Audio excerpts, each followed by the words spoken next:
Alright, well, the beta is back once again. This thing continues to cost me money, like a lot of money. Not really an optional stuff, it's all in the kind of the maintenance stuff. So I was going to talk about that a little bit. So basically, this thing was in the shop in July for a few different issues. I can't remember. Oh, mostly throttle modulation, I think, was the problem.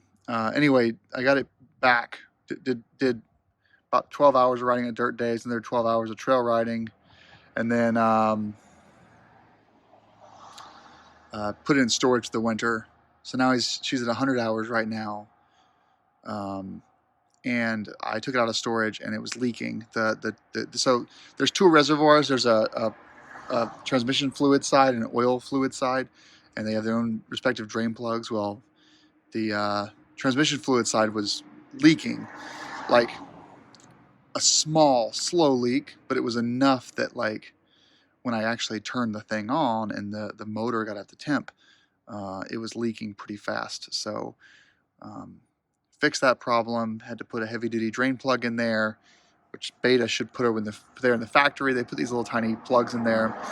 And while he was there, he had a used exhaust system. And the thing about Betas is if you're doing exhaust, you have to do a map from the factory, and only dealers have the software in order to reflash your fueling for the aftermarket exhaust. So I thought about buying this before, but if I had bought it before, I would have still had to go to the dealer, and he does free installations of exhaust if you buy it from him.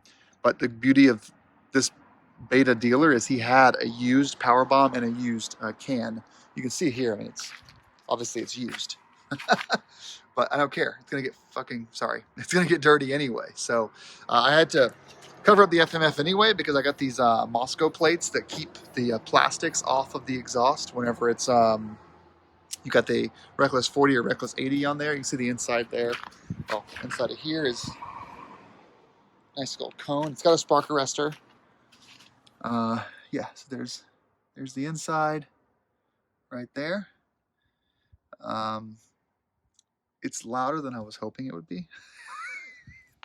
And I think people that subscribe to this channel are going to be like, dude, stop doing exhaust work because you don't like loud exhaust. So stop doing exhaust stuff.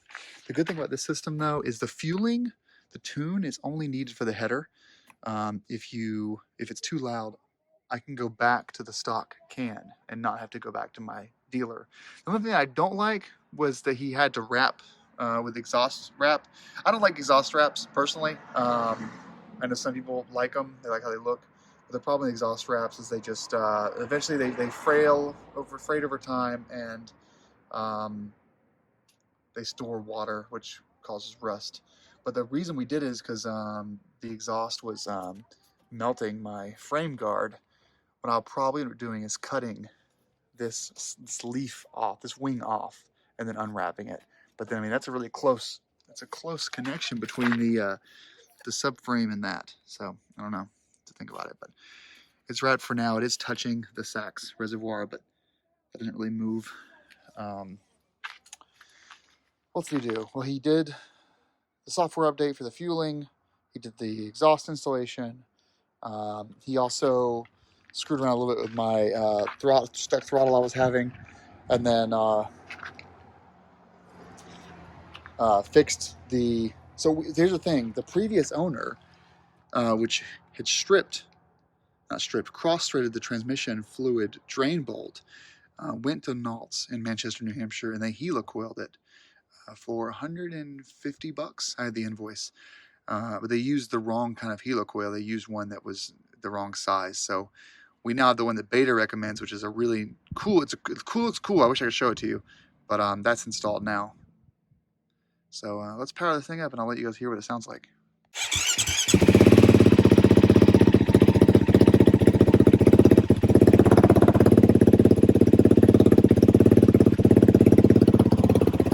So it's louder.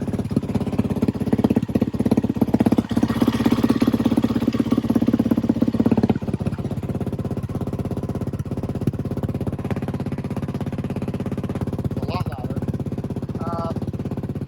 I like my neighbors.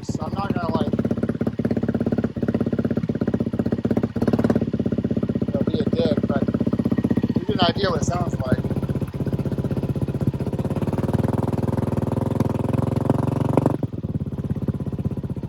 It's loud. Yeah, it's.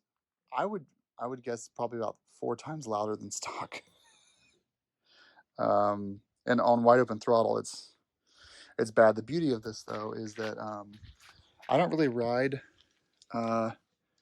on private land. I do ride ATV trails, but I'm licensed or tagged for that. And the exhaust setup is still within the state decibel level. And I do have a spark arrestor. I had the baffles in, so it's it's a fully it's not just some whatever system. If I was doing long distance adventure touring on this thing, like 150-mile days for 10 days straight, I would probably not run the aftermarket muffler. But all the power in this upgrade does not come from the muffler. The power actually comes from the header. It's a much bigger header, flows better. So, oops, turn this off. So that's where all of the power is coming. So slightly louder with the header, but really it's the can that's just letting through all that noise. But just thought I'd show you guys kind of how it sounds, how it looks. It's a nice beta mod. We don't get many of those these days. The bike's been done for over a year now. And what I mean by that is there's no more modifications to do to it. I mentioned a year ago that I might eventually do the exhaust, and now I have. There's nothing else that I can do to this bike, truly. Sure, add heated grips or add auxiliary lights, but no, it doesn't need that stuff. It's fine. I hope that that's the last of my leaking problems. I really do. We won't know until I'm riding it tomorrow, so I'll know tomorrow if it leaks on the trail. All right, guys. Ride safe. Rock on. Very, very exciting.